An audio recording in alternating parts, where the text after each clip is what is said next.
Buonasera a tutti, benvenuti a Più Voci. È un'iniziativa che è partita da 2 settimane, sono incontri che riguardano varie tematiche sulla vocalità. Sono incontri aperti a esperti, musicisti, coristi, direttori di coro, insegnanti di canto, e sono aperti a tutti perché sono messi online su Facebook, grazie a questa piattaforma, per riuscire ad aiutare, soprattutto in questo periodo, ma magari anche in futuro, le persone, i direttori, i coristi che vogliono approfondire tematiche riguardanti la vocalità.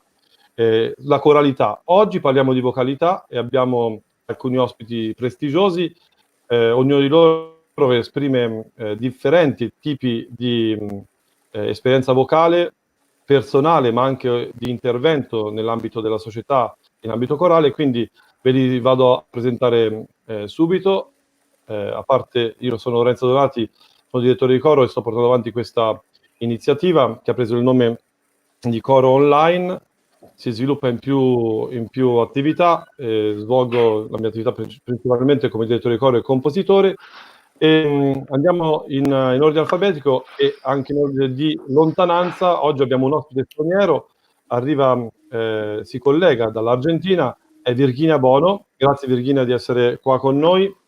Virginia è direttore di coro, ha avuto un'esperienza particolarissima legata al canto corale, alla voce, al rapporto con la voce. Ci racconterà come è andato il suo percorso sulla vocalità e oggi è considerata una delle persone che come direttore di coro lavorano meglio dal punto di vista della vocalità. Poi abbiamo Gianfranco Cambareri che è direttore di coro, è cantante, ha cantato in varie realtà corali italiane e inoltre è attualmente presidente dell'Associazione dei Cori Calabresi, ma ha un'esperienza variegata. Tutt'oggi è insegnante in conservatorio nei corsi di esercitazioni corali, ma ha avuto esperienza anche con le scuole medie, quindi conosce anche la vocalità scolastica e con cori liturgici. Nadia Cuprina, invece cantante, che ha fatto un percorso molto ampio a livello formativo, di origine russa, a Mosca, poi si sposta a Stoccolma dove studia canto e musica con alcune tra le più importanti figure svedesi e europee di docenti e anche di strutture proprio didattiche sul canto e sulla vocalità, e poi giunge in Italia dove ora opera, ci racconterà il suo percorso e cosa ha visto a livello vocale in queste varie esperienze.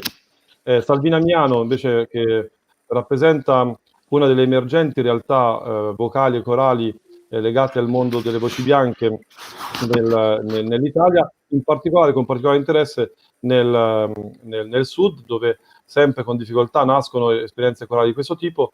Col suo coro ha raggiunto ottimi risultati negli ultimi anni nei concorsi e anche con performance memorabili come la messa Il Re di Britten. E Lia Serafini, cantante, docente di canto, di canto barocco e quindi di questa materia così particolare e nuova, ormai non più nuova, ma nuova fino a qualche anno fa nei conservatori italiani, dove si insegnava soltanto un altro tipo di tecnica. Insegna attualmente a Pesaro e a Trento e ha un'esperienza come cantante professionista, ma lavora costantemente anche con cori, con tante persone che fanno musica vocale sia solistica che anche corale, e quindi ci parlerà della sua esperienza. Benvenuti a tutti e grazie di essere qua. Grazie. Allora, buonasera a tutti. Inizio con le persone che hanno fatto un'esperienza prima dall'estero e poi hanno conosciuto l'Italia, quindi con Nadia e con Virginia, per capire che cosa è stata l'impatto, qual è stato l'impatto con l'Italia, soprattutto nel rapporto al senso che abbiamo, che si vive in Italia con la vocalità, cioè che cosa, se c'è qualcosa di diverso nel rapporto con il canto e con la vocalità che avete trovato in Italia. Parto con Nadia, che ha fatto questa esperienza lunga di cammino nell'ambito vocale, e poi passiamo a Virginia per sapere se nel confronto vi sembra che ci siano delle differenze rimarcabili nell'ambito della vocalità. Allora, buonasera a tutti. Io sono arrivata a Stoccolma all'età di 12 anni, a Mosca, e sono stata subito accolta in un coro, prima ancora di... Ho fatto l'audizione senza saper parlare in svedese, ho imparato la lingua cantando, e poi ho fatto il liceo corale, partecipando anche al coro da camera del liceo diretto da Gary Graydon, e successivamente sono entrata al conservatorio, dove ho fatto il triennio in canto lirico, e poi mi sono spostata in Italia, a Bologna. La vocalità. Io ho cantato da subito nei cori svedesi appena sono arrivata, e ho pensato ancora in questi giorni quali dei miei colleghi, amici in Svezia lavorano proprio con i vocal coach all'interno dei cori, e non mi è venuto in mente nessuno, magari mi sono perso qualcuno, ma abbiamo tutti presente questo suono corale svedese così puro e limpido, e mi sono chiesta proprio a che cosa sia dovuto, e penso in molto sia dovuto anche alla lingua, perché lo svedese è una lingua estremamente musicale, molto melodica, per farsi capire bisogna proprio rispettare la cadenza della melodia e della lingua. E nessuno dei miei direttori aveva lavorato sulla vocalità in un senso molto tecnico, si raccontava la vocalità con le mani, in quanto direttori, i vari direttori che ho avuto. Successivamente in Italia, devo dire, al conservatorio ho trovato un approccio molto, dal punto di vista del canto lirico, che poi ho studiato, molto più tecnico, mentre in Svezia tendeva tutto a essere molto naturale, come canti, così va bene. Mentre ovviamente per fare un percorso professionale così anche atletico come il canto lirico, mi è servito molto di più quello che ho imparato successivamente in Italia. Ti chiedo, Sì, scusami. ti chiedo una cosa riguardo a questo. Questa parola che hai detto, atletico, nel senso che la vocalità con cui avevi lavorato anche nel liceo musicale di Stoccolma, dove comunque lavorate sul canto, non teneva conto, non faceva attenzione a questo aspetto che invece hai trovato di più in Italia? Cioè sull'aspetto un po' atletico proprio anche del canto? Forse in una maniera meno esplicita, meno verbalizzata anche. Era un qualcosa che anche io, forse per età, prendevo per scontata. Mentre oggi mi rendo conto anche molto di più di quanto lavoro ci sia dietro. E è vero anche che il canto in Italia è un qualcosa di più solistico, di più personale, e quindi richiede anche forse un impegno diverso. Quindi tu hai concluso i tuoi studi in Italia dal punto di vista vocale. Sì. Ok. E Virginia, che esperienza hai nel rapporto quando hai lavorato con le realtà, hai lavorato sia con i ragazzi ma anche con i direttori di coro e con i cantanti italiani? Anche nelle tue altre esperienze con l'Italia, hai sentito qualche differenza nel lavoro sulla voce, oppure delle analogie col mondo latino e quindi con l'Argentina? Buonasera a tutti. Prima di tutto scusatemi che il mio italiano non è buono, non è buonissimo. Non lo so, penso che come l'Italia e l'Argentina sono veramente simili. La mia esperienza quando arrivo in Italia, io ascolto i cori che cantano e cantano veramente simile che i cori nell'Argentina. Penso che questo è possibile perché mezza argentina è italiana, viene d'Italia, e non abbiamo la stessa maniera di espressare, di cantare, anche la vocalità, la lingua. Io penso che questo che Nadia ha detto, che è una relazione intima fra la lingua sì, la lingua e il canto.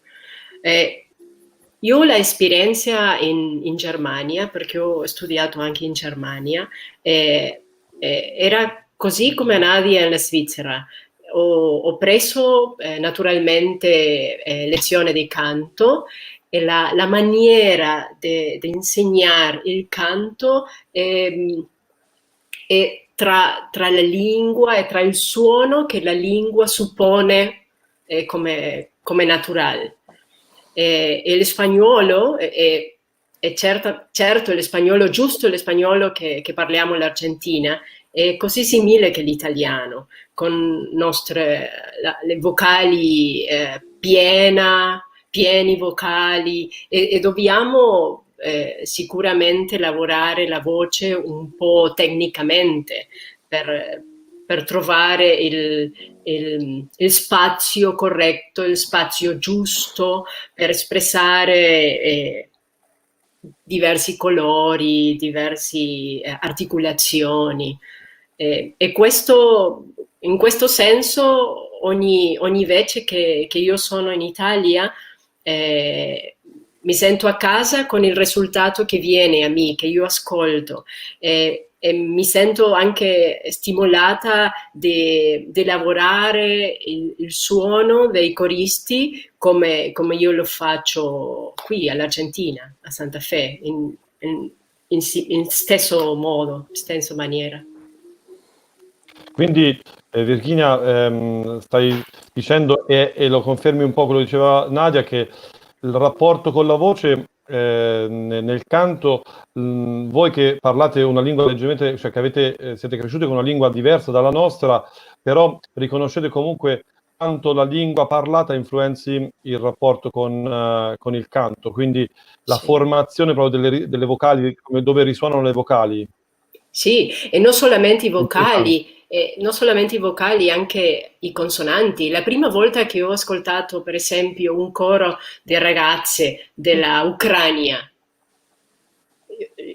io non capivo niente perché il suono era qui, e io pensavo come loro lo fanno di avere il suono qui. Nadia, tu parla il russo, sì? Noi ce l'abbiamo qua. Sì, però per i consonanti ti prendono la voce, non lo so, ma il colore è il colore Sì. proprio di Cambia una il regione. risonatore, cambia un po' tutto. Sì. la lingua. Però, se posso dire, secondo me, non so se tutto il mondo, ma 2/3 del mondo invidiano l'italiano agli italiani. Sì. Come Per il bellezza canto, della per la lingua. pronuncia. Però la naturalità, la dolcezza, penso che è una lingua dolce, dolcissima. Io non posso parlare bene l'italiano, ma mi piace moltissimo perché è una lingua bella, dolce. Grazie che lo parli questa sera per noi, per le persone che ascoltano in diretta e quelli che poi lo rivedranno staccato. E credo che forse sarebbe interessante capire quanto poi, dato che l'Italia è molto diversa come pronuncia dell'italiano, capire se ad esempio Gianfranco con i suoi coristi che devono, soprattutto in Calabria, devono lavorare con un dialetto e un italiano che ha un tipo di intonazione diversa, quanto a volte devi impostare il suono per cambiargli una delle formanti che nel parlato prendono una direzione che non vuoi magari. Buonasera a tutti. Allora, questo sicuramente è un aspetto che influisce molto su quello che poi il suono vocale.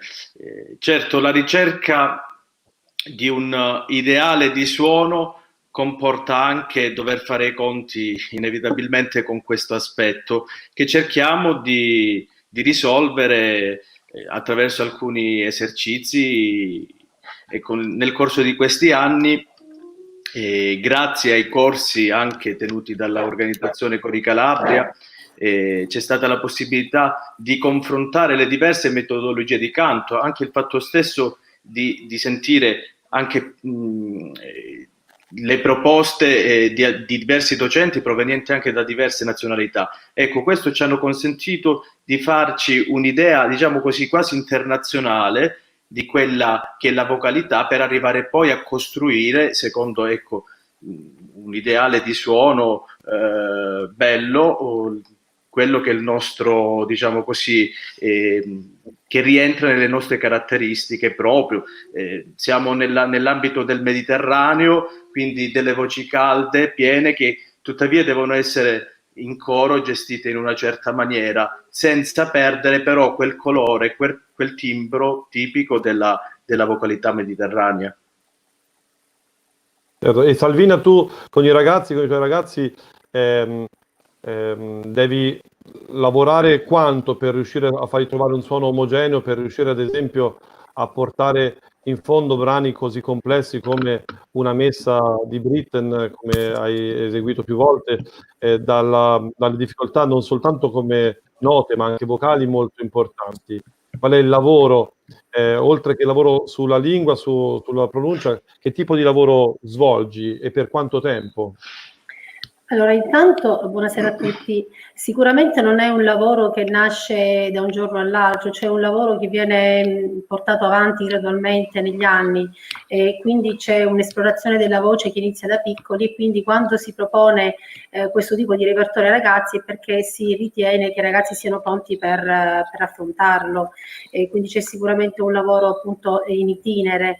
Quello che posso dire è che c'è stato molto utile nel tipo appunto per facilitare, diciamo, questo tipo di lavoro, tutti i giochi che abbiamo fatto per la risonanza, per la proiezione del suono in avanti, ha servito molto sia su questo tipo di repertorio. Poi chiaramente l'approccio appunto con un tipo di con un repertorio come quello di Britten sicuramente è stato molto utile per la pulizia del suono, anche per la chiusura di vocali troppo aperte che in certi momenti, in certi appunto aspetti della nostra lingua possono essere un pochino eccessive, e quindi questo fatto sicuramente è stato molto utile. Posso dire sicuramente che tutto Britten, in particolare la Missa Brace, hanno costituito nel nostro repertorio un prima e un dopo, uno spartiacque importante che ha avuto anche poi conseguenze successive anche nel resto del repertorio. Grazie, ma poi dopo ci ritorniamo su questo argomento. Volevo chiedere a Lia se nella sua storia, oppure se come insegnante di canto pensa che possa esserci, come lo è stato per il coro di Salvina Miano, un autore o un repertorio che aiuta ad affrontare tematiche tecniche sul suono, sulla vocalità più di altri. Se c'è qualcosa che tu consigli ai tuoi allievi, oppure se ognuno ha il suo repertorio adatto a fargli migliorare quel problema, oppure a far sviluppare quella parte di voce che deve sviluppare.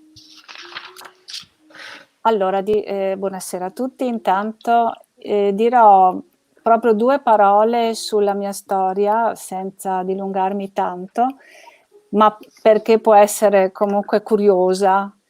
Io sono nata come strumentista, ho frequentato il conservatorio come pianista, e quando ero comunque molto giovane, negli anni '80, c'è stata appunto, come dicevi tu prima, la riscoperta della musica antica, della musica rinascimentale barocca, cioè si sono tirati fuori dagli archivi di queste musiche che non venivano eseguite da secoli, e noi siamo stati i primi che hanno tentato, no, di riscoprire questo linguaggio.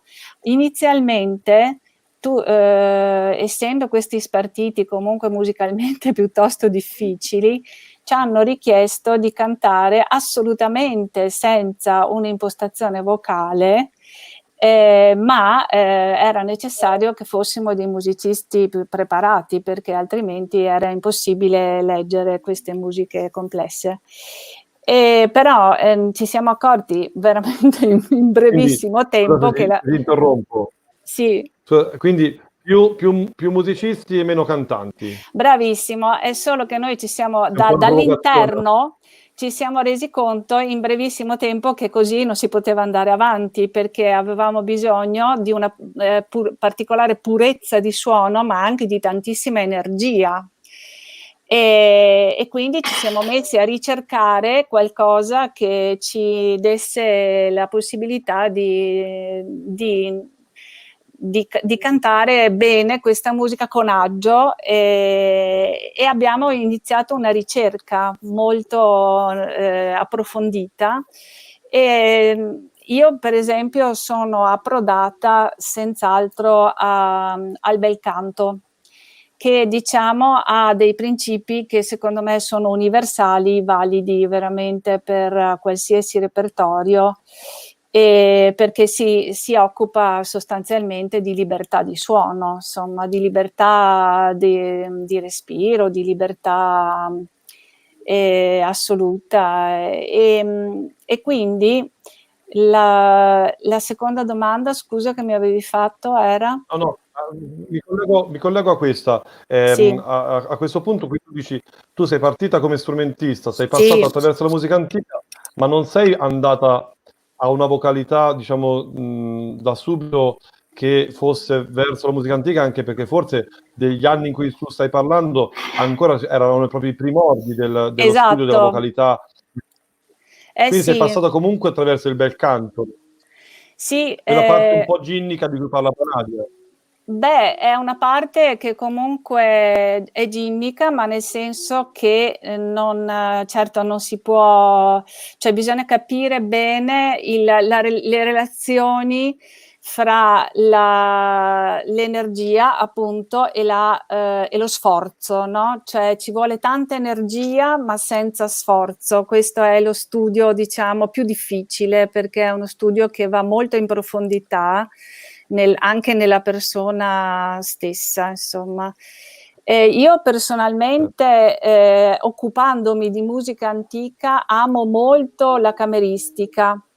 La trovo perché il repertorio molto antico non è scritto per la voce, pensando alla voce, mentre il repertorio cameristico ottocentesco, adesso sto parlando, è successivo, è proprio scritto per la voce, per avere espansione di suono, meraviglia, senza arrivare alle necessità del teatro, che ha proprio delle necessità di volume particolari, perché si tratta di ambienti veramente molto grandi. E quando e studiando questo repertorio, dopo fare la musica antica diventa praticamente un gioco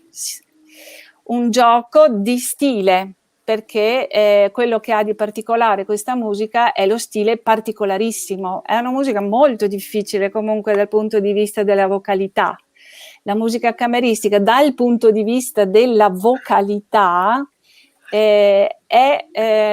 diciamo, ti indirizza quasi dall'interno, proprio per la scrittura stessa.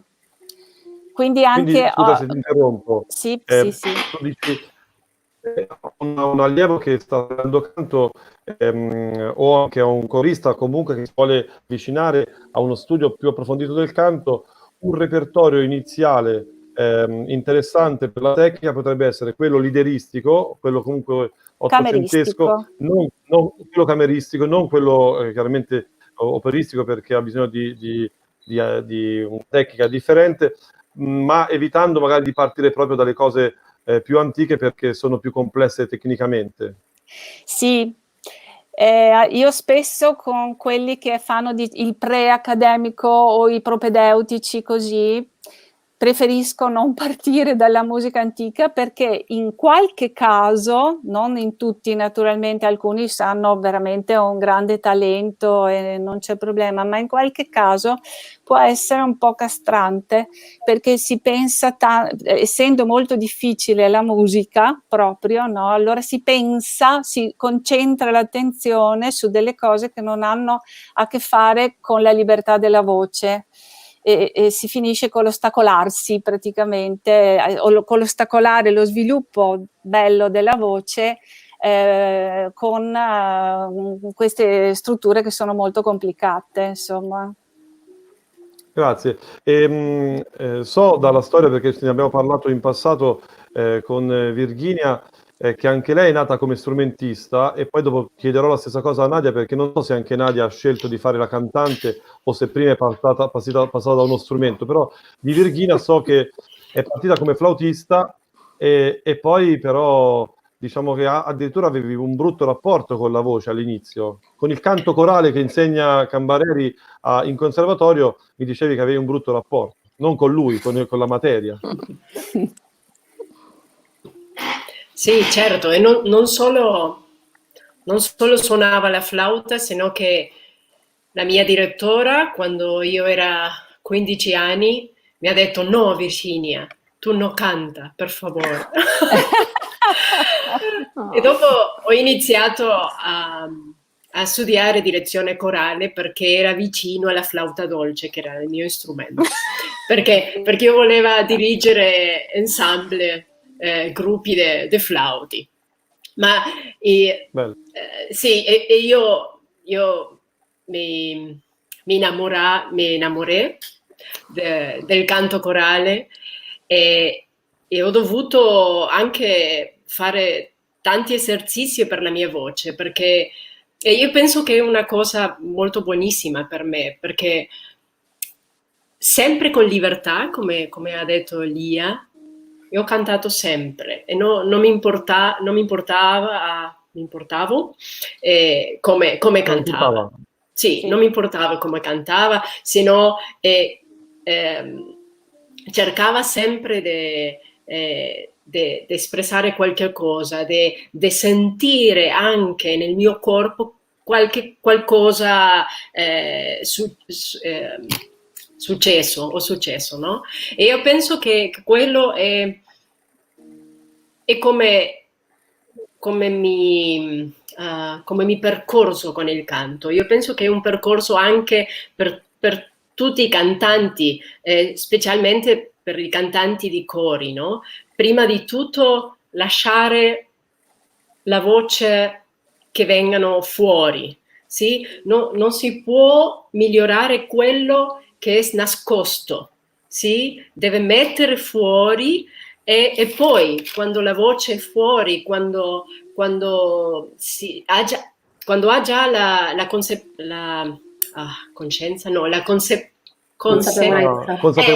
consapevolezza del canto, dell'aria, che è connetta con la voce, cosa che succede anche con il corpo. Questo è il tempo di cambiare qualcosa, di migliorare. Sì? Ho un esempio negativo. Sì? Ho visto tante volte un insegnante di canto al coro, sì? Io parlo sempre di insegnante di canto con il coro, che dice ai cantanti no, che non lascia loro cantare, sì? Che gli dice no, quello non è corretto, mette la lingua così, il suono qui, no giù, fa su, e viene una grande frustrazione nel corista. Io penso che per il cantante di coro è importante essere sempre stimolato a cantare con coraggio e mettere la voce fuori, e dopo possiamo attraverso tante immagini, sì, sviluppare il senso dove è il suono, dove si rapporta in quella parte del nostro corpo, cosa io sento come cantante. E dopo controllare, il secondo passo è controllare quello che ho sentito, sì? E confrontare sempre con il maestro di canto che fa riflessionare quello che suona, sì? E l'ultimo passo, penso, come cantante di cori, anche come direttori, è importante avere il dominio, sì? Il controllo della voce per mettere un suono propriamente, un colore proprio per una frase musicale, per un'emozione. Sì? Noi dobbiamo colorare ogni emozione della musica con la nostra voce, e per quello Bellissimo. Bisogniamo di sperimentare, di sviluppare la vocalità. Grazie, bellissima immagine quella che hai dato e proseguo con Nadia a cui volevo chiedere, collegandomi a prima, se hai iniziato il tuo percorso anche tu pensando di fare un'altra cosa e poi sei arrivata a diventare appassionata di canto, e mi collego ti aggiungo un'altra domanda, che dato che Virginia ha proprio parlato del fatto dei docenti, non i docenti di canto, del direttore di coro che dà indicazioni. Noi conosciamo una persona con cui tu hai lavorato, che è Gary Graden, che è una persona che dà sempre grandissime indicazioni vocali, anche se non dà tecnicamente delle soluzioni, però è uno che aiuta a imparare a cantare. Quindi due domande sono quella qual è il tuo percorso, se sei anche tu partita da un altro strumento, ma poi anche l'esperienza da corista, quanto può un direttore influenzare la qualità della crescita dei propri coristi nella vocalità, nelle scelte che fa? Allora, rispondo alla prima domanda. Io volevo cantare e basta. Poi ho imparato a suonare il pianoforte, so accompagnare me e i miei allievi e mi arrangio, ma finisce lì. Però devi cantare. Sì, è quello fatto. Per quanto riguarda la seconda, io personalmente sono convinta che il suono del coro sia nelle mani del direttore. Tu puoi avere tutti gli insegnanti di canto che vuoi, ma se il gesto del direttore non corrisponde o è diverso dalla richiesta specifica tecnica dell'insegnante di canto, otterrai quello che richiede la mano del direttore. E quindi credo che sia cruciale, cioè il direttore, se ha una visione del suono che vuole, lo otterrà senza parlare con le mani.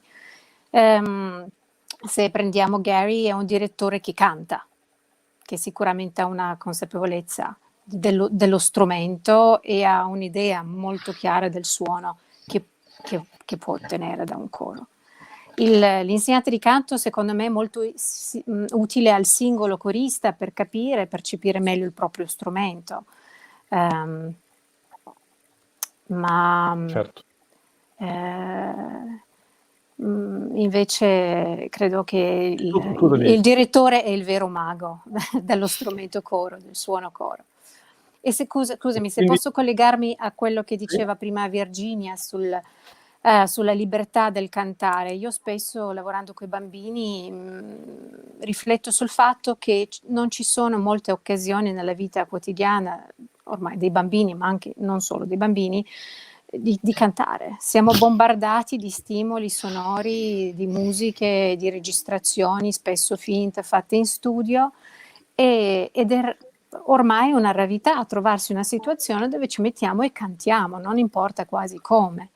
E questa cosa di lasciare le persone libere a cantare è fondamentale perché imparino a farlo, cioè uno impara a cantare solo facendolo, quindi sì, la prima cosa, concordo, è la libertà di farlo e poi successivamente imparo a migliorare.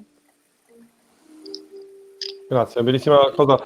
Ti chiedo, poi passo a Salvina, a cui proprio chiedo di collegarsi all'esperienza con i bambini, con i ragazzi. Ti chiedo però un'ultima cosa, Nadia, su questa cosa che dicevi del rapporto tra... Tu studiavi canto in questo liceo musicale di Stoccolma, specializzato per la formazione di cantanti, di coristi, e quindi avevi il tuo insegnante di canto e poi credo tu abbia cantato sempre in quel liceo, nel Gymnasium, con Gary Graden come direttore del coro scolastico. Allora, il liceo corale, come era concepito, adesso in Stoccolma ce ne sono almeno 2, ma potrei sbagliare, magari sono cresciuti nel frattempo, e in tutta la Svezia non so quanti ce ne sono, ma era un liceo normalissimo, avevamo possibilità di scegliere 2 indirizzi, cioè scientifico oppure più linguistico, e facevamo tutte le materie scolastiche più 1 ora di coro al giorno. Con la classe. Ho capito. E non c'era l'insegnante cantavi di vocalità, di tecnica vocale, c'era il nostro insegnante di coro, che nel mio caso era Helene Stureborg. Stureborg. E Okay. in più una volta alla settimana il coro da camera per quelli che avevano fatto l'audizione. Già bisognava fare l'audizione per entrare nel liceo corale e poi facevo un'altra audizione per entrare nel coro da camera. Però nessuno insegnante di canto. Quindi il risultato straordinario che questo coro negli anni ha raggiunto, perché è un coro che con Graden, con Gary Graden, con Helene Stureberg ha raggiunto risultati straordinari a livello internazionale, lo si raggiunge con una grande selezione, ma non con un percorso singolo di vocalità. Chi vuole studiare poi canto singolarmente prosegue successivamente. Sì, lo fa. Io ho cominciato a prendere lezioni private a un certo punto perché ho sentito la voce cambiare, volevo imparare di più. Però era una mia scelta personale. Grazie. E una domanda che faccio a Salvina invece a questo punto è, dato che Nadia ha parlato di questa problematica del rapporto con i ragazzi, che confermo, perché anch'io diciamo, negli anni ho insegnato per 10 anni alle scuole elementari e vedo comunque che l'avvento di alcuni procedimenti molto di più, soprattutto tecnologici, sta portando a una passività di ascolto e una molto minore attività. Ti chiedo, trovi anche tu questa difficoltà nel rendere spontaneo il canto, nel trovare ragazzi che vogliano cantare, e poi vocalmente hai fatto fare ai tuoi ragazzi? Aspetta, non ti ho sentito. La seconda domanda ci sono degli esercizi specifici che tu fai fare ai tuoi ragazzi per sviluppare la vocalità, dei vocalizzi, qualcosa per impostare questo che dicevi in avanti, così cominciamo a parlare anche di qualcosa di tecnico, perché sicuramente le persone che ascoltano vogliono sentire anche qualcosa di specifico, su qualche suggerimento su come lavorare sulla voce. Sì, allora la prima domanda sarò molto veloce. Noi iniziamo con i bambini, come diceva Nadia, immagino a Torino, molto piccoli, all'età di 3 anni. Quindi i bambini che iniziano un percorso con noi iniziano immediatamente con un approccio al canto, e quindi per loro è naturale poi continuare questo approccio in avanti, ritrovarsi già anche all'età di 6-7 anni appunto molto, cioè con una consapevolezza in un certo senso della propria voce, senza che sia stato nulla di forzato, perché da piccoli in maniera molto libera cominciano a esplorare la propria voce, che è la voce cantata, la voce parlata. Quindi nulla di nessuna costrizione, nessun obbligo, quindi molta libertà. Per quanto riguarda gli esercizi, posso dire questo, che da circa 2 anni ho sentito l'esigenza in un certo senso di cercare una collaborazione, e non ho cercato appunto una collaborazione in una vocalista, perché credo fermamente che l'insegnante, cioè che il direttore debba costruire il suono col proprio coro. Io parto dal presupposto che non ho studiato canto, io sono una pianista, però appunto il mio percorso, diciamo, di conoscenza della voce è stato fatto in parallelo con i miei coristi in questi 20 anni. Appunto dicevo questo, che ho sentito l'esigenza di collaborare e ho trovato molto utile la collaborazione con una logopedista esperta in vocologia. È una ragazza appunto qua di Barcellona, Chiara Lucchesi, che ha sposato il nostro progetto, e con lei praticamente abbiamo iniziato con un incontro sporadico una volta al mese o ogni 2 mesi, e lei propone degli esercizi specifici che poi noi continuiamo appunto a proporre ai coristi insieme durante tutte le lezioni. Faccio un esempio, per esempio sono giochi per il rilassamento, proprio li chiamo giochi perché è un approccio molto ludico, giochi per il rilassamento corporeo, giochi per la consapevolezza corporea, per la risonanza e la proiezione del suono, per esempio sono molto utili i giochi con la semi-occlusione del vocal tract, quindi faccio un esempio, i giochi che in un certo senso portano i bambini in un certo senso a bloccare momentaneamente questo suono e poi a liberarlo, sono dei giochi che loro fanno molto spontaneamente, poi molto utili abbiamo trovato anche per una questione proprio di attenzione all'apparato vocale del bambino, i giochi per esempio per la postura corretta della lingua, uno su tutti per esempio i trilli labiali, i trilli linguali, o anche tutti i giochi per appunto per la corretta postura della lingua, e l'ho trovato molto utile, anche molto cioè anche secondo me anche una questione di attenzione in quello che è un aspetto importante dei bambini, cioè i bambini che stanno crescendo è anche importante che si faccia che si porti attenzione sulla salute del loro apparato vocale. Infatti secondo me il direttore deve essere attento e cercare di capire se possono esserci fin da piccoli dei problemi, delle anomalie appunto nella struttura dei ragazzi. Non è una cosa che possiamo appunto delegare a qualcun altro, dobbiamo essere noi a capire se un momentaneo sfiatamento o una sofferenza vocale è dovuta appunto a un momentaneo raffreddore, un momentaneo stress psicologico, che può capitare benissimo, o se è qualcosa di più serio. A quel punto dobbiamo avere l'accortezza di appunto di indirizzarli, di suggerire perlomeno una visita foniatrica. Questo faccio un esempio così poi passiamo la parola a Gianfranco. Ti faccio un esempio riguardo quando insegnavo in questa scuola elementare, facevo musica in tutte le classi, poi facevo il coro, e mi ricordo che avevo 3 sorelline di anni diversi che parlavano, particolarmente una, tutto in maniera molto forzato, parlavano con tanta aria nella voce, e quando è arrivata la terza sorella, e anche questa aveva questa problematica, mi sono un po' posto un problema di altro tipo, cioè che fosse un'educazione proprio familiare, che fosse così.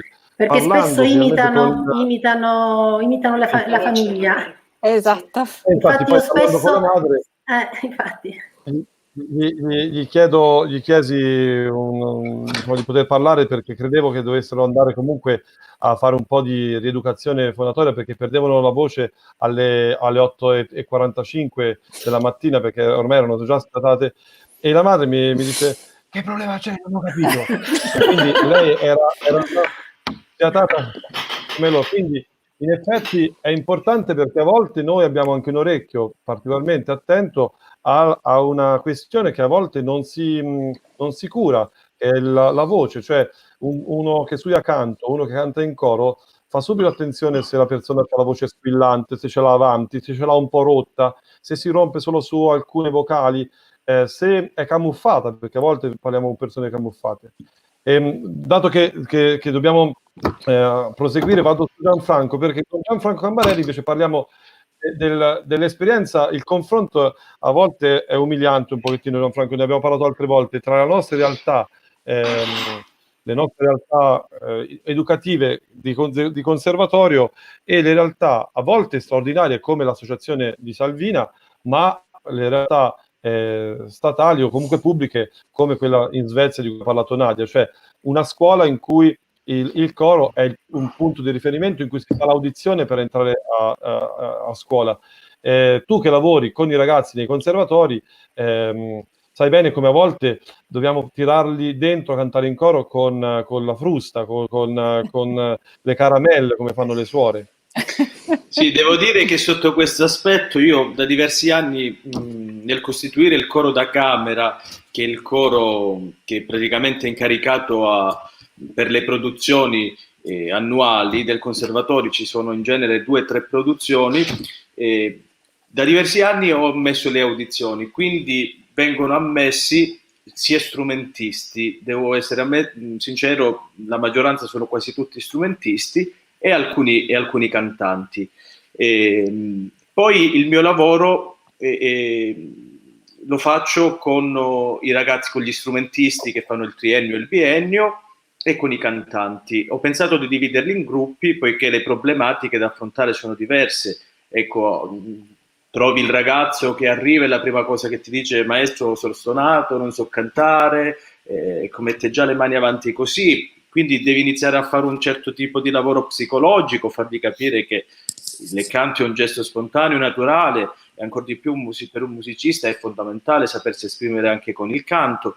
Una volta, ecco, superato questo aspetto psicologico, non dimentichiamo che ancora oggi in alcune zone c'è un pregiudizio verso il canto corale, poiché a volte l'unico gli unici a veicolare, ecco, questa esperienza sono i cori liturgici, che non sempre sono di ottima qualità. Quindi si sente parlare di coro, il primo riferimento che si ha in genere è il coro liturgico della chiesa, chitarre, chitarrine e tutto il resto.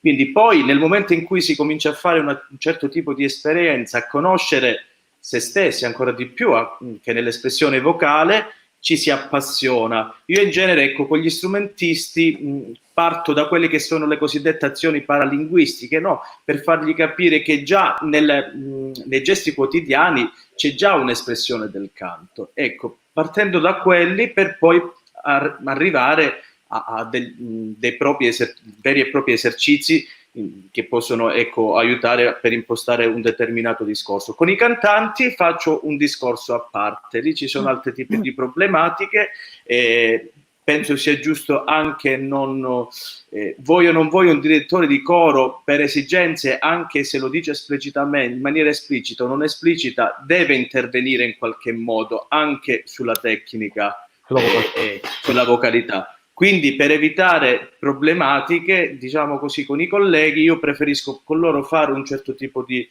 repertorio che in un certo senso vi possa ritornare utile anche per una futura esperienza in cori professionali, ecco, aiutandoli anche già sin da adesso a leggere i repertori dei cori d'opera. Con il coro da camera sì. No, e tu in questo coro da camera hai sia cantanti che studiano canto, che cantanti che fanno canto lirico, canto barocco, e anche strumentisti. No, allora, ancora la cattedra di canto barocco nel nostro conservatorio è stata dallo scorso anno, però ancora non ci sono iscritti. Io mi auguro che dal prossimo anno ci siano degli iscritti per poter partire. Nel coro da camera ci sono alcuni cantanti, tra tutti scelgo quelli che mi rendo conto hanno rispetto ad altri una spiccata intelligenza, diciamo così, musicale e una capacità di sapersi gestire all'interno di quelle che sono le varie epoche storiche. Ecco, diciamo, fondamentalmente è questo il criterio, non di meno, ecco, la lettura. Ma gli strumentisti in genere preferisco lavorare con quei ragazzi che appunto studiano uno strumento, ma che tuttavia hanno una predisposizione così spontanea e naturale. Veramente in quei casi a volte basta pochissimo, nel giro di poco tempo io riesco a costruire delle voci che ben si adattano alle varie epoche storiche che affrontiamo, che vanno, ecco, dal gregoriano alla musica contemporanea. Te lo chiedo perché io ho avuto la fortuna negli ultimi anni, grazie alla generosità di una mia collega con cui collaboro in conservatorio in maniera molto stretta, che è Cecilia Vittorazzi. Lei ha avuto l'idea, è la titolare della cattedra, di far partire il coro a camera anche del Conservatorio di Trento, e che ho la fortuna e il piacere di dirigere, e ho avuto negli anni tantissimi allievi di Lia Serafini che fanno canto con lei, che hanno studiato con lei e che poi vengono a fare il coro a camera. Questi ragazzi sono messi assieme a strumentisti volenterosi con belle voci, come dici tu, a tutti gli allievi miei di direzione di coro che volenti o nolenti devono fare il coro, perché io ritengo che per un direttore sia indispensabile cantare in coro, fare questa esperienza. E negli ultimi anni sta frequentando sempre di più anche cantanti che fanno un percorso che è quello lirico. E quindi la domanda che faccio a Lia è questa. Normalmente chi inizia a studiare canto gli viene detto dal proprio insegnante perde il sostegno del fiato, perde per certi versi chiaramente la voce a volte nel coro deve essere limitata per raggiungere un'omogeneità con le altre voci, quindi può essere. Però la domanda che ti faccio è non può essere in alcuni casi anche invece un vantaggio per un cantante che studia canto cantare cori che lavorano ad esempio sull'intonazione, sulla precisione sul controllo delle vocali, sul controllo della precisione della caduta magari di un gesto, dell'ascolto anche comune. E seconda domanda, riferita però anche a questo, quando invece c'è bisogno di lavorare singolarmente e magari c'è bisogno di un momento un po' di pausa dal cantare assieme, perché ci sono delle problematiche che dobbiamo affrontare in maniera diciamo singola. Domanda interessante. Naturalmente io ritengo personalmente, è proprio un mio pensiero, che tutti dovrebbero essere in grado di cantare anche in un coro. E il motivo è anche una certa idea forse che io ho della voce e anche della coralità. Per me la voce è suono, percezione dello spazio oltre che del proprio suono e di se stessi, quindi è sempre una questione di relazione, ma è anche poi una questione di armonici, cioè io penso che una voce veramente che funziona davvero, qualsiasi repertorio faccia, deve essere una voce che esprime armonici. Nel momento in cui la voce esprime armonici, Ti scrivono anche messaggi personali, sì, vedo. Nel momento in cui la voce esprime appunto molti armonici, è certamente una voce che canta bene, ma proprio perché ha tanti armonici è in grado di cantare in un coro, perché la fusione di un coro, secondo me, avviene proprio a livello di armonici.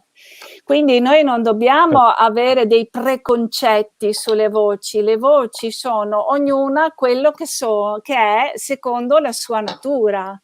Io non cerco mai di confezionare una voce così perché il modello è quello. La voce è quello che è, ma quello che la voce deve esprimere quando è al massimo della sua funzione è questa valanga di armonici, e quelli si fondono sempre perché sono sulle stesse frequenze. E perciò una persona che sa cantare è impossibile che non possa cantare in un coro. Questo è il mio pensiero. E infatti io ho spesso anche dei ragazzi che hanno delle voci abbastanza diverse, delle qualità vocali diverse, ma tutti hanno armonici, perciò il gruppo funziona comunque perché c'è questo incontro nel centro, no, di questa vortice di suono dove tutte le voci si sposano e comincia questa vertigine di vibrazione che non può che essere meravigliosa, perché è l'ebbrezza proprio, è l'ebbrezza del canto. E questo è il mio pensiero. E come al solito mi sono dimenticata la seconda domanda.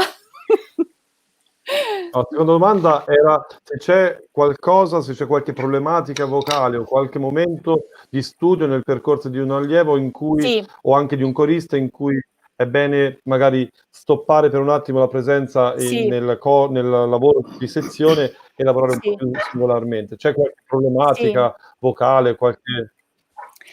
Beh, certo, i problemi sono sempre dovuti a delle cattive abitudini.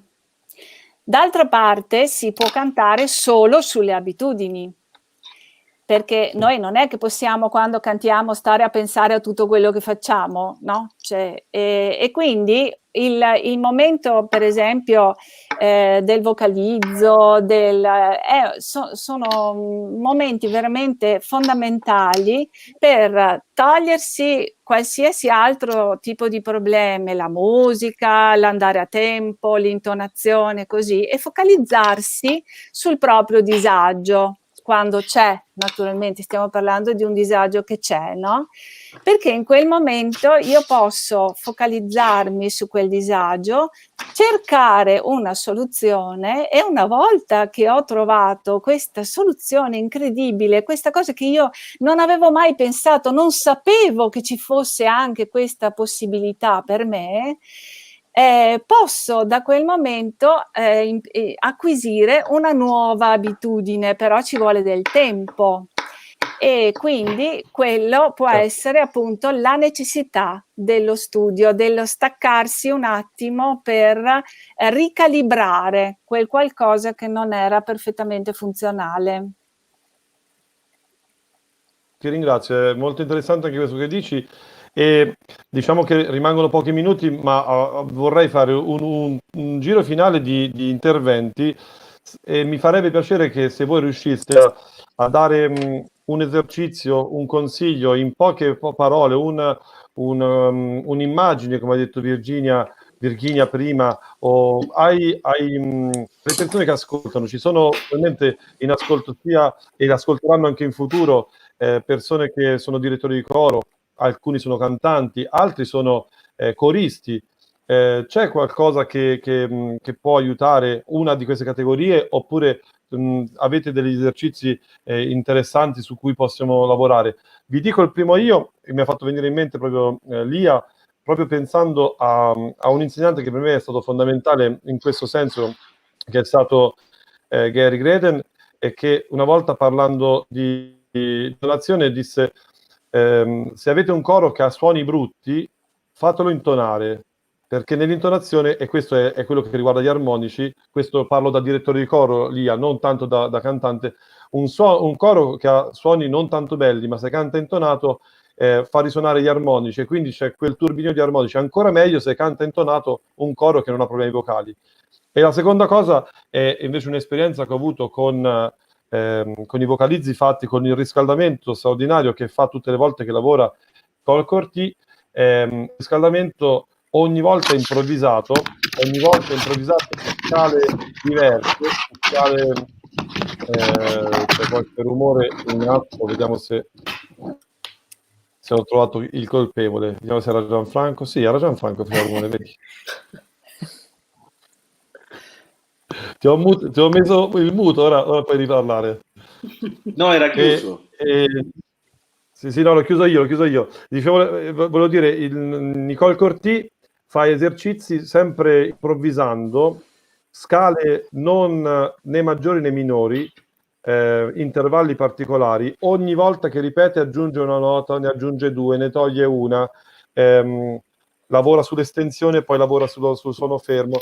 E questo mi ha insegnato, e lei proprio spiegava nei corsi di direzione, quanto è importante nel fare i vocalizzi il fatto di risvegliare l'ascolto e non soltanto la voce per chi canta in coro, e quindi il vocalizzo non soltanto ginnico a cui a volte siamo abituati con alcuni cori, ma un vocalizzo che risvegli il senso proprio dell'essere dentro un coro e l'ascolto degli altri.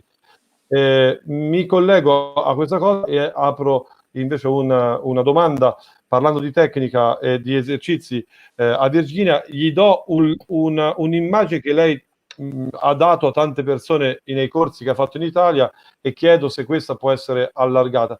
È l'immagine dello spazio che tu chiedi in avanti, sopra, dai proprio delle misure, dei centimetri ai ragazzi e anche ai coristi, per creare la direzione e lo spazio del suono. Io questa idea l'ho fatta mia e la porto ovunque, e è un'idea straordinaria. Ti ringrazio perché prendendola da te l'ho imparata, e come scrivevo oggi, l'imitazione nell'arte e in musica è fondamentale. Io ho imparato questa cosa, l'ho fatta mia, però devo dire grazie costantemente a te, perché non avrei avuto probabilmente questa idea se non l'avessi sentita da te, e la ritengo molto molto interessante. Se vuoi dire un po' quello che chiedi, dato che facciamo l'ultimo giro di chiacchiere, ma basate su qualche esercizio che vada bene sia per i direttori che per i coristi. Io penso che quello che tu hai detto è perché io penso che la voce va dove io ho un spazio. Io faccio lo spazio e l'aria va direttamente là.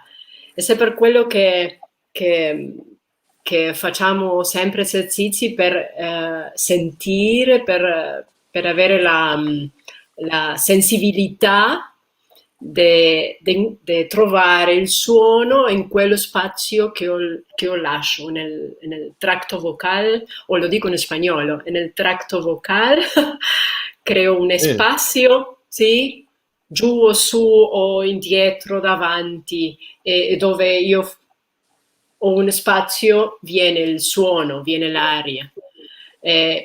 Ma io pensavo che sì, e proviamo, è sempre l'esplorazione, è importantissimo. Però io penso che anche per i direttori è importante che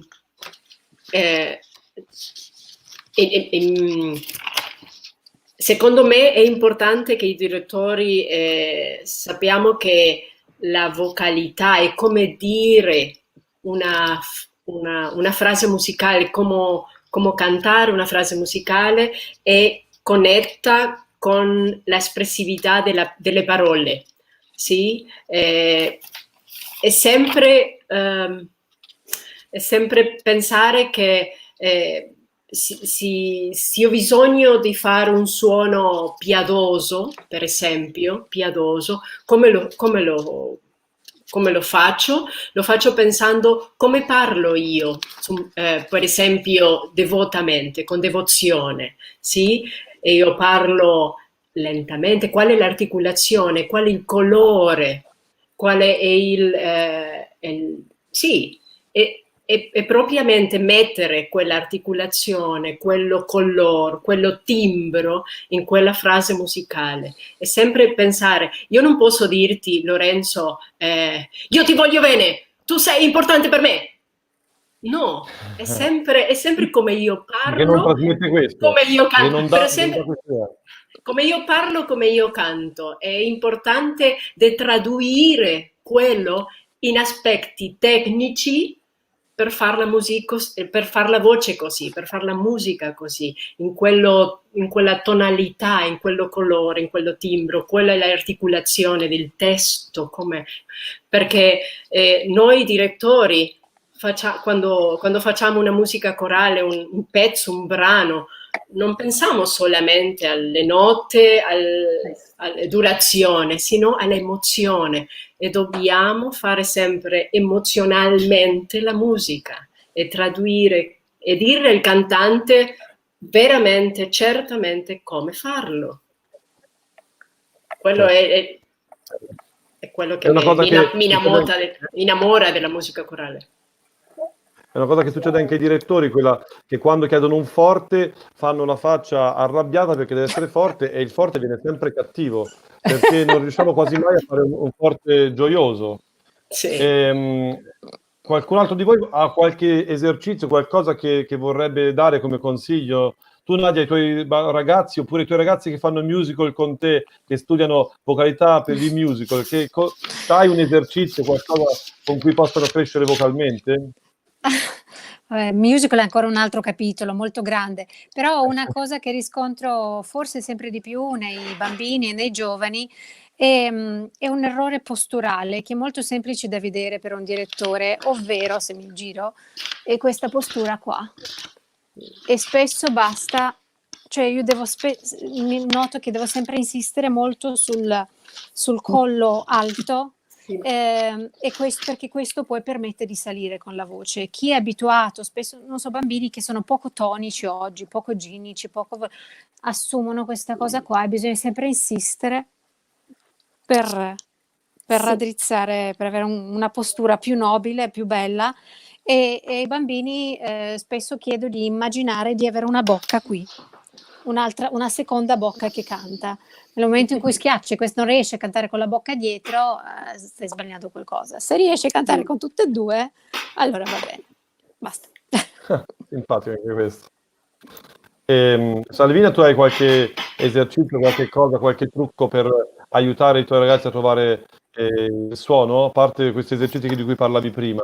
Sì, no, mi veniva da ridere il discorso di Nadia, perché poi giustamente ognuno si inventa. Noi per esempio diciamo, immagina che ci sia un filo che ti tira qui, no? Dietro un filo che ti tira dalla nuca, quindi ognuno poi si inventa delle immagini per aiutare i bambini. Io trovo collegandomi al discorso delle risonanze, no? Trovo molto bello, trovo molto efficace nel discorso del vocalizzo costruito cioè per terza e quinta, cioè l'accordo praticamente, l'accordo tonale, poi farlo modulare ai ragazzi è un vocalizzo che li aiuta molto, perché intanto gli dà la consapevolezza della risonanza dei suoni fra di loro, quindi la ricerca dell'intonazione. Non è una cosa molto che viene così spontanea. Io di solito lo faccio fare in questo modo: partono dalla tonica, poi cercano la quinta e proprio si ascoltano fino a sentire proprio la risonanza e l'esattezza delle risonanze, e poi mettiamo dentro appunto la terza con le giuste accortezze. Una volta che loro sentono proprio questa armonia, proprio gli do la possibilità di cercarsi e anche di godersi queste consonanze, questi suoni, poi gradatamente li porto a modulare.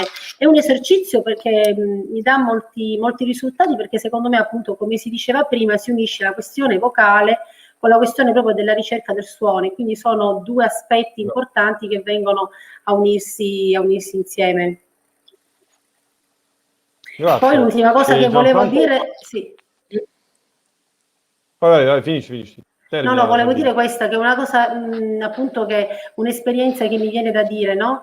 Magari a qualche collega d'ascolto, è quello di non rinunciare mai alla qualità timbrica e vocale tipica del coro di Voci Bianche, perché troppo spesso magari i direttori di Voci Bianche ci convertiamo presto ai cori femminili, forse per la fatica di non dover ricominciare sempre con un vivaio, di non ricominciare sempre da capo, e quindi spesso nei nostri cori si perde proprio quella qualità timbrica e sonora che è solo dei cori di bambini, speciale, va coltivata faticosamente sicuramente, perché è sempre un ricominciare da capo, perché chiaramente non si può cercare questa qualità nelle sedicenni o nelle diciottenni, quindi è importante appunto mettersi in gioco per ricominciare da capo. Però dico un attimino una scommessa per non perdere questa qualità, perché sicuramente i nostri cori ne hanno bisogno.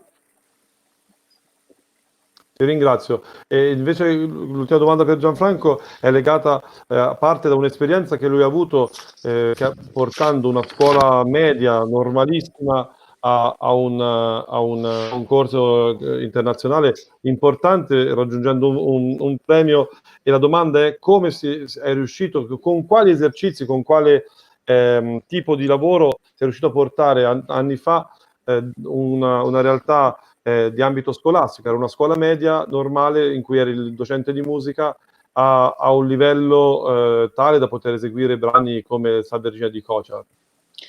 C'era qualche esercizio che facevi fare, qualcosa? Sì, ora così su due piedi non ricordo, non mi viene in mente nessun esercizio in particolare. Tuttavia, come le colleghe, anch'io lavoro molto con le immagini. Ecco, soprattutto tendo molto a incitare come dire, la percezione è fondamentale, la percezione e l'intuizione sono la prima forma della conoscenza, no? Il pensiero poi scientifico e tutto il resto è conoscenza seconda. Quindi io li incito spesso, allora come oggi, come dire, a scoprire le infinite possibilità di canto corale, dell'espressione del gesto vocale, no? Mi veniva in mente ora, in questo tempo, con le lezioni che si fanno attraverso le varie piattaforme, nell'inventarmi di che cosa posso fare, cerchiamo di approfondire anche l'argomento della vocalità attraverso un'analisi, cioè una visione critica di alcuni video, ecco, per metterli sulla strada giusta, per scoprire le infinite possibilità della voce. Mi è venuto in mente di farli ascoltare Sequenza terza di Luciano Berio. Ecco, molti ragazzi non conoscevano quest'opera, e per loro è stata una novità, ecco, per incitarli in questo senso. Con i ragazzi di cui parlavi tu, della scuola elementare e media, diciamo, è stato un bel lavoro. Io ero giovanissimo, avevo 25 anni quando venimmo ad Arezzo, sai, anche erano i primi anni che mi muovevo nello studio della direzione, in un certo senso c'era quell'entusiasmo, quella giovanile, no? Forse anche quell'incoscienza che ti spingono a ricercare, a studiarti delle soluzioni. Io ricordo, anche in quel caso, io ero alle prime armi con la direzione, però partivo dalle mie intuizioni. La cosa bella era quella poi di riscontrare, come dire, l'esattezza di quelle intuizioni in quello che dicevate voi docenti poi lì ad Arezzo. Una bellissima esperienza che poi si è conclusa nel 2010. La cosa bella che mi dà tanta soddisfazione è che tanti ragazzi continuano oggi ancora a cantare, per vari motivi si sono trasferiti in varie parti dell'Italia e del mondo. Forse probabilmente Nadia conosce, abbiamo avuto una corista in comune, Mariella Lo Schirico, che cantava ed era presente ad Arezzo, poi ha cantato a Torino nel coro di Carlo, e tanti altri, chi in Svizzera, chi in altre parti d'Italia, ancora oggi cantano nei cori, e questa per me è stata una bella soddisfazione. Anche questo è una soddisfazione, penso, bellissima, quella di essere stati docenti di allievi giovani che oggi, di ragazzi che oggi poi magari hanno continuato a prendere, hanno appreso dalla passione del docente questa energia e la portano in giro ancora, come diceva prima anche Virginia, l'appassionarsi al canto, essere liberi per arrivare a cantare, un po' come la piccola Nadia che voleva come prima cosa cantare. E invece una cosa che chiedo a Lia, tu ai tuoi studenti hai qualche esercizio semplice che potresti suggerire a chi ascolta in questo momento? Ma è possibile inventare dei consigli, magari anche chi sta chiuso in appartamento in questo periodo in cui sono tutti chiusi, c'è qualcosa che possono fare per diventare bravissimi cantanti e poi fare le audizioni per venire a studiare con te a Pesaro o a Trento? Ma veramente io adesso stavo pensando ad un'altra cosa, se mi consenti. Beh, a parte che volevo sottolineare il fatto che tutte le persone che sono intervenute stasera hanno una cosa in comune, che è l'entusiasmo, perché effettivamente parlare di voce, parlare di canto è impossibile se non si ha dentro una grande carica di entusiasmo, appunto di gioia proprio, no? Perché questo è quello che trasmette la capacità di cantare. Una cosa che a me piace quando ho a che fare con i gruppi, io di solito ho a che fare con gruppi abbastanza piccoli, comunque anche se il gruppo è discreto, una ventina di persone, mi piace molto metterli in cerchio. E una cosa che mi piace moltissimo, che arriva a un certo punto, è quella di percepire la vibrazione del suono nel corpo. Percepire la vibrazione nel proprio corpo, ma fino ai piedi proprio, no? Anche senza sentirla, ma immaginandola, perché cambia qualcosa nel corpo, perché diventa come un mezzo trasparente dove non si incontra nessuna resistenza e la vibrazione nutre tutto quanto il corpo. E poi anche la trasmissione di questa vibrazione o l'ascolto della vibrazione del corpo degli altri è sempre un'esperienza molto liberatoria e molto importante. Invece, come consiglio semplice anche in tempi di coronavirus, respirare. Bello. Ci si dimentica spesso di respirare. È una cosa di cui parli anche nel tuo libro, che è un libro molto, molto bello, in cui parli del canto, della tecnica del canto e che consiglio alle persone che sono in ascolto. Grazie. Allora, abbiamo fatto come l'altra volta, avevo detto che avrei fatto 45 minuti, invece facciamo 1 ora e 45. Io ringrazio tutti voi, ringrazio Virginia Bono che ci parlava dall'Argentina, ringrazio Gianfranco Cambareri, Nadia Cuprina, Salvina Miano e Lia Serafini. Grazie a voi, penso che per molte persone sono state circa 20 persone in diretta che ci hanno seguito per tutto il tempo e probabilmente nei prossimi giorni altri seguiranno questa nostra registrazione, saranno consigli interessanti e a molte persone vi verrà voglia di studiare canto o di non perdere la voglia di cantare, anche se siamo in un momento così difficile. Vi ringrazio, ci diamo appuntamento per chi segue questa rubrica a mercoledì prossimo. Parleremo del musica contemporanea, l'altro canto, l'altra parte del canto, quindi canto popolare, vocal pop, musical, con esperti che parleranno di questo tipo di repertori. Niente, saluto tutti. Ora vedo che arrivano un sacco di messaggi di persone che sono state a sentire il nostro incontro. Sono molto felice che sia piaciuto e che rimanga nella memoria, perché poi nei prossimi giorni nascerà un sito che raccoglierà tutte questi incontri, questi incontri di approfondimento, perché è importante che rimangano anche nella memoria di tutti. Quindi grazie Nadia, grazie Gianfranco, grazie Salvina, grazie Elia e grazie Virginia. Grazie a te. Grazie a te. Lorenzo, grazie a tutti. Grazie Lorenzo. Ho imparato Grazie a moltissimo, grazie. Noi anche. Ciao. Ciao. Grazie a tutti. Vediamo se si chiude. Voi potete rimanere in linea mentre chiudiamo la chiamata.